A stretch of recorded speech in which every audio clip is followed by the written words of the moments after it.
Quais são as principais recomendações para implante de marca-passo definitivo na doença do nó sinusal? Vamos para a tabela da diretriz brasileira bem recente de 2023. Então, a recomendação classe 1, nível de evidência C, é a doença do nó sinusal, que característica possui bradicardia sinusal, pausa, bloqueio sinoatrial, síndrome bradicardia, uma vez que caracterizada a doença do nó sinusal espontânea, sem causa passível de tratamento ou induzida por fármacos que são necessários e insubstituíveis. O que é que significa isso? São fármacos que não podem ser suspensos. Por exemplo, paciente com doença arterial coronariana com angina limitante, você não pode suspender o beta-bloqueador.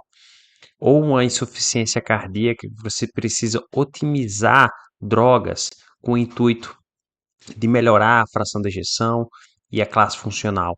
Então, drogas necessárias e insubstituíveis. E fundamental na doença do nó sinusal, documentar os sintomas e relacionar a bradirritmia. Então, exames como o Holter é fundamental para a gente conseguir relacionar se aquela síncope, pré-síncope, tontura, cansaço, fadiga é relacionada às manifestações elétricas da doença do nó sinusal, como bradicardia sinusal, pausa, síndrome de taquibrade. Já a classe de recomendação 2A, nível de evidência C, é a doença do nó sinusal, com aquelas manifestações elétricas que citamos, espontânea, sem causa passível de tratamento ou induzida por fármacos necessários substituíveis, com sintomas que já foram citados, não documentados após investigação preconizada, ou seja, um diagnóstico presuntivo.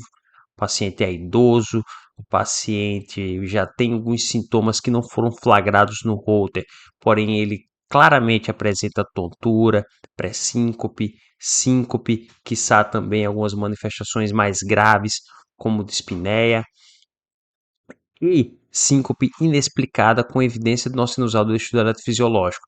Nessas condições, é possível indicar um implante do marca-passo na doença do nó sinusal. Lembrando que é sempre importante excluir fatores reversíveis, como o distúrbio hidroeletrolítico, uso de fármacos e etc.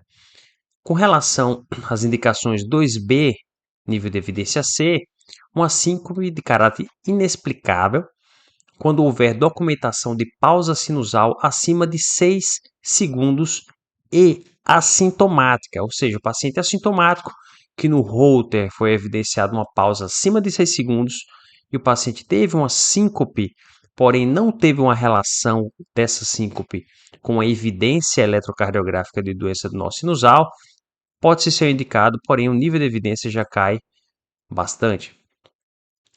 E é contraindicado. Qual é a contraindicação de implante de marca-passo para doença do nó sinusal? Paciente sem sintomas ou com sintoma documentado que não está relacionado à bradicardia, ou paciente sintomático com bradicardia decorrente de causas reversíveis, como eu acabei de citar, doença do nó sinusal, doença do nó sinusal, perdão, distúrbio hidroeletrolítico, uso de drogas, às vezes até uma causa neurológica como a síncope assistólica decorrente de uma epilepsia do lobo temporal, que é uma causa mais rara, mas pode acontecer. Ou seja, outras causas externas, fora do sistema de condução, que são reversíveis, incluindo fármacos não essenciais. O paciente está tratando hipertensão arterial, não tem doença coronariana, não tem insuficiência cardíaca, e pode ser suspenso o beta-bloqueador, substituir aquele antihipertensivo por um beta-bloque.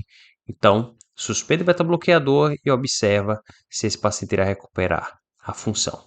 Então, essas são as principais recomendações da diretriz 2023 de implante de marca-passo na doença do nó sinusal.